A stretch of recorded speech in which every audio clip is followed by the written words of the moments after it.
Auckland Airport Chief Executive Adrian Littlewood wants a blueprint for a trans-Tasman travel bubble on Cabinet's agenda when it meets on Monday. The company has cut over 100 of its jobs and could be forced to make more changes if there are lengthy delays in approving the bubble. Reporter Nick Truebridge and cameraman Nick Monro visited Auckland Airport's deserted international terminal. Auckland Airport's international terminal as you've never seen it before. Thousands of passengers used to travel through this building daily. Yesterday, we saw no more than 30. Check-in desks are closed. Duty-free is a thing of the past. Most aircraft remain grounded, aside from a small handful of cargo and passenger flights. Auckland Airport has seen its operations slashed as a result of COVID-19. CEO Adrian Littlewood will be hoping to see a lot more of this.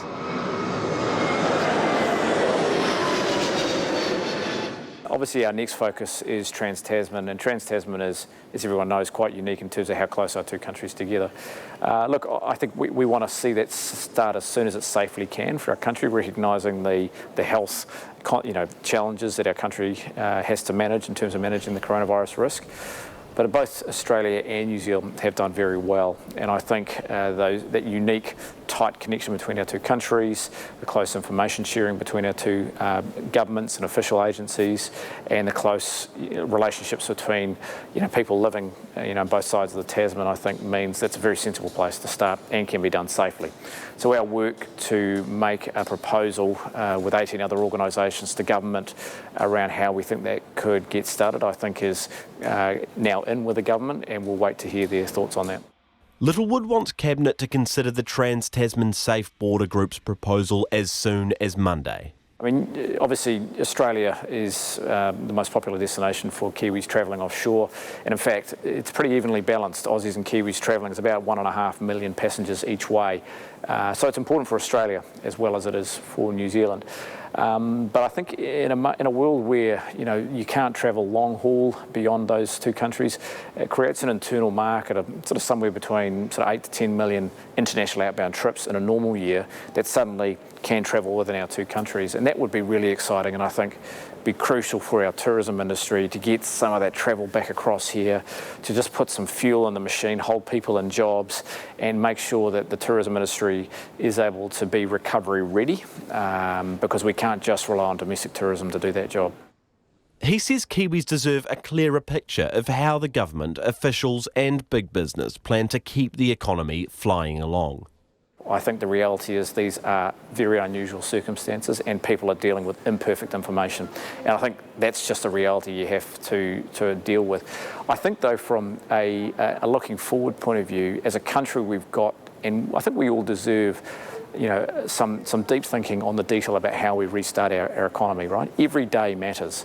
And so I think investing in the detail and developing sophisticated answers to the problem of safely managing, and opening up our economy is important, and our country deserves it. So I think that's why we've worked really hard with our colleagues in this response on the borders, is to actually put the effort into the detail, because the politicians, the health experts and the public need to understand that it is safe to do so, and I think that applies right across the economy.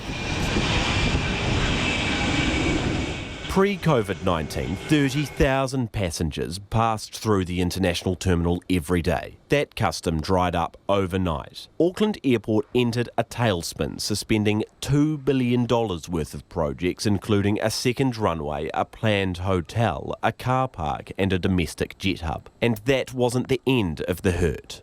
Yeah, that's been one of the hardest things, is we've worked really hard to build up our development teams around these huge projects, and we had to move quickly to let go about 100 contractors and temporary contract workers early, and following on from that we've worked with about 100 staff. We've had to consult on those roles, and about 60 odd have left the business as a consequence. So those are the really tough discussions you've got to have, and a lot of that's had to be done through lockdown, which is equally tough for those people affected by those changes.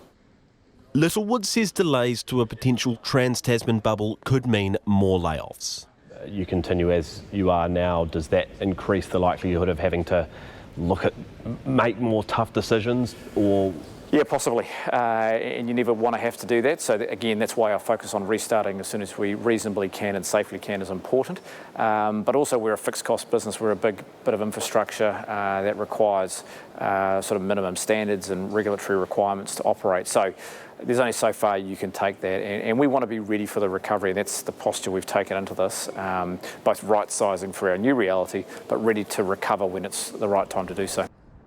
For now, though, the international terminal remains deserted. Littlewood, more than anyone, is desperate to see activity take off. For Checkpoint, Nick Truebridge.